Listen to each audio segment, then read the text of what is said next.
Can a shed spark a neighborhood war? I never thought a simple backyard project would turn my life into a battlefield. It started innocently enough.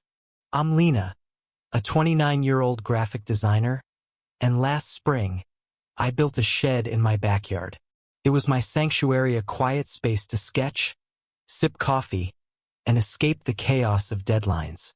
The shed was modest, painted sage green to blend with my garden.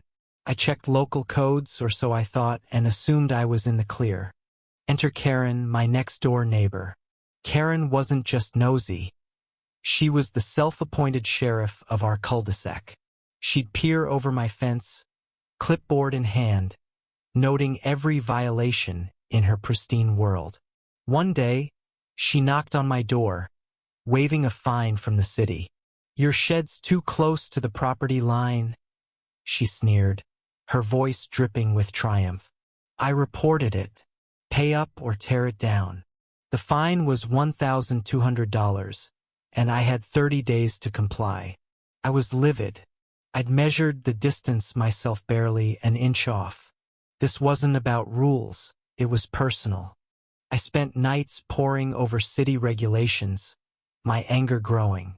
Karen's complaints weren't new. She harassed others over trivialities, like untrimmed hedges or loud wind chimes. But this time, she'd picked the wrong fight. Then came a twist. At a neighborhood barbecue, I met Tom, a retired city planner who'd clashed with Karen years ago. "She's been gaming the system," he whispered. "Check the zoning loopholes. You might have options." His words lit a spark. I dove deeper, discovering that with the right permits, I could convert my shed into a commercial space. A wild idea formed. I'd turn my shed into a cafe. The plan consumed me. I applied for permits, hired contractors, and transformed the shed into a charming micro-cafe.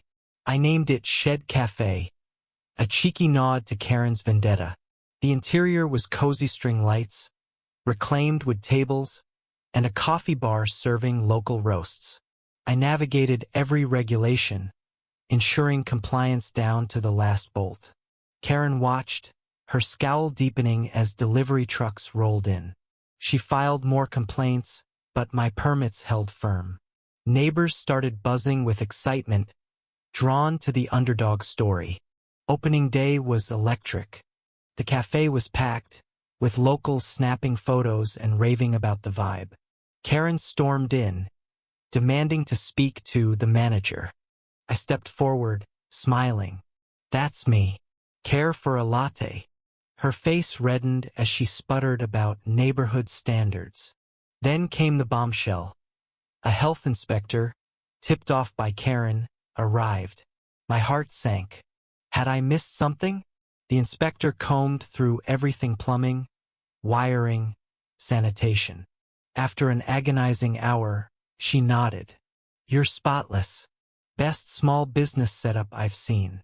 The crowd cheered, and Karen's jaw dropped. But the real showdown came later. Karen's relentless complaints had annoyed the city, clogging their system.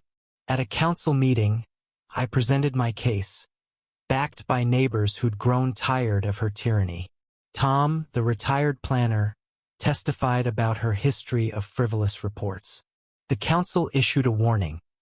One more baseless complaint, and Karen faced fines herself. Her smugness crumbled. Meanwhile, Shed Café thrived, becoming a local gem. I hired baristas, expanded the menu, and even hosted open mic nights. The shed that started as a fine was now my livelihood. Karen's comeuppance was bitter. Her house went up for sale months later. Rumors swirled. She couldn't handle the cafe's success or the neighbors' cold shoulders. As her moving truck pulled away, I sipped coffee on my cafe's patio, feeling a mix of relief and pride. I'd tried to crush me, but instead, she'd handed me a dream. What do you think was Karen's obsession with control her undoing? Or did I push too far by turning a fine into a public victory? Share your thoughts.